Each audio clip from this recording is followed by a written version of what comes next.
Can I get your attention, please? Hello?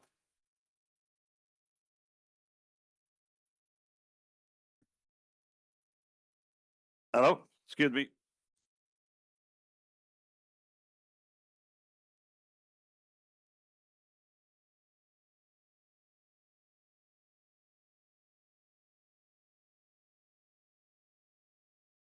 Good evening, friends, neighbors. Thank you for being here. I appreciate you all sticking around to listen to our remarks. So much appreciated. And thank you to everyone watching at home. My name is Peter Britton. I am the RTM Minority Leader. Tonight, we heard a hopeful message about Fairfield's future. You know, it's clear.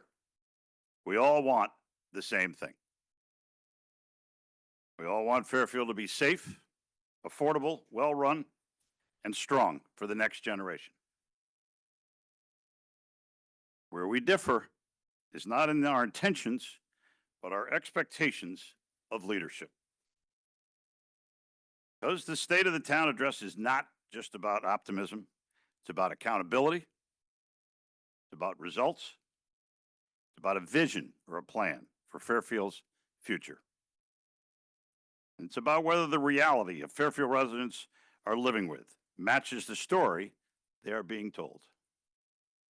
The current administration has asked the public to focus on stability and continuity. But stability does not mean standing still, and continuity is not enough when long-standing problems are getting worse, not better. Let's talk about fiscal responsibility.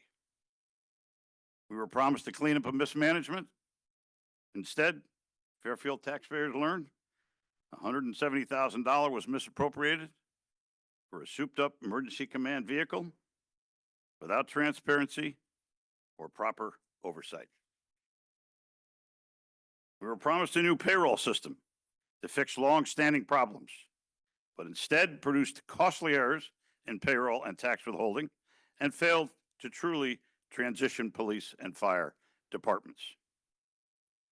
Ongoing leadership gaps include the police chief operating without a finalized contract since mid-2025, taxpayers covering dual fire chiefs for nearly a year after Chief McCarthy's unexplained paid administrative leave, and several key union contracts that are still unsigned. Turnover in finance and human resources is at an all-time high. A dozen employees have left just those two departments alone over the past 2 years. The year-end audit deadline was missed. The residents are left wondering who is watching the store. That is not reform.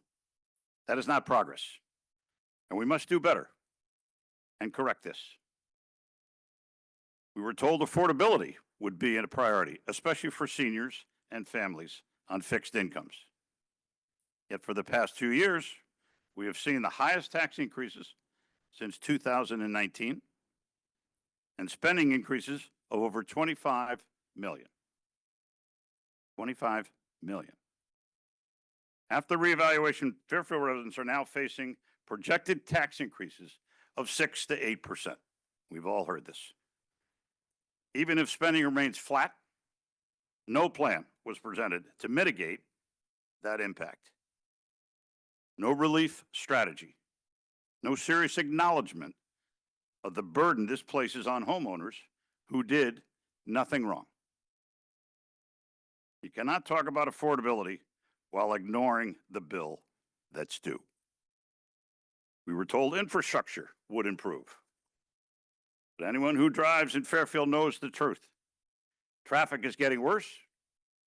Road diets are creating hazards, not safety. The Reading Road traffic circle has failed. Lane striping on Old Post Road is confusing and dangerous.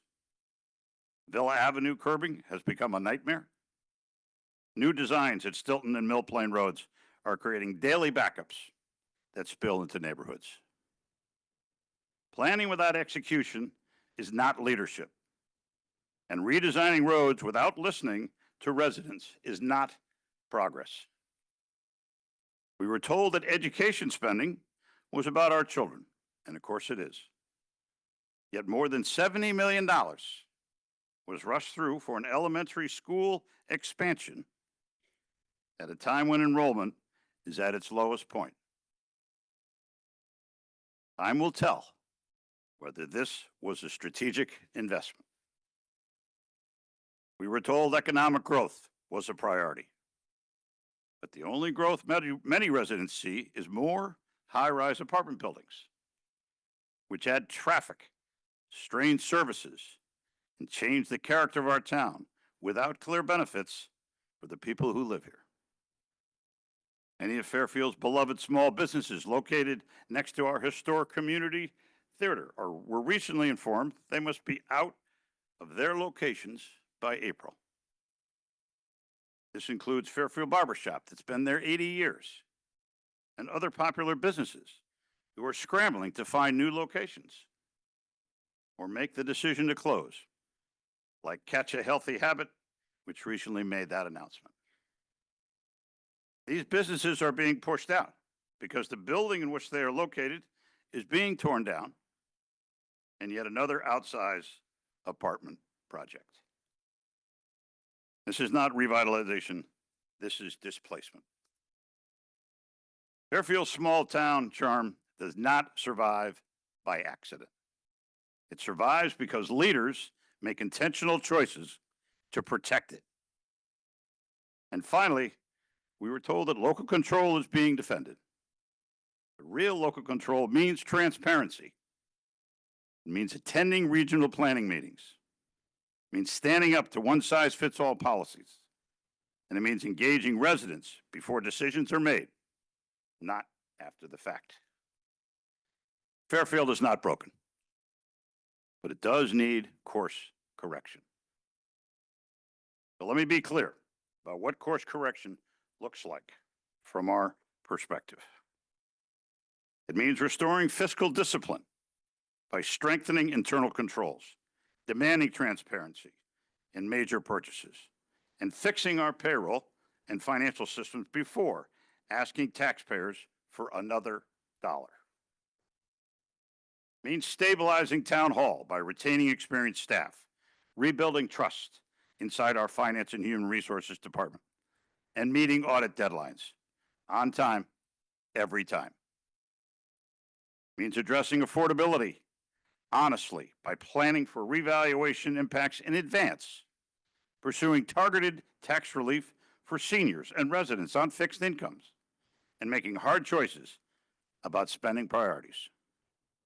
It means fixing infrastructure the right way by measuring success in safety and traffic flow, not design theory, but by listening to residents who live with those decisions every day. It means investing in education responsibly by using enrollment data, long-term planning, fiscal realities to guide decisions that will continue to ensure our schools remain among the best in Connecticut, providing every child in Fairfield access to top-notch educational opportunities. It means supporting economic growth that works for Fairfield by protecting small businesses, respecting neighborhood character, and ensuring development does not exceed the services it demands. And it means defending real local control by showing up, speaking up, engaging residents early and openly and often, not after the decisions are made. We are significantly outnumbered here on the RTM, 3 Republicans and 37 Democrats. And while the Republican Party is the minority party on every single elected board in town, we pledge to you all tonight to serve you with honesty, integrity, and to ensure your voice is heard. Because we know Fairfield deserves better balance, good planning, and accountability. Thank you, and I appreciate your time. Good night.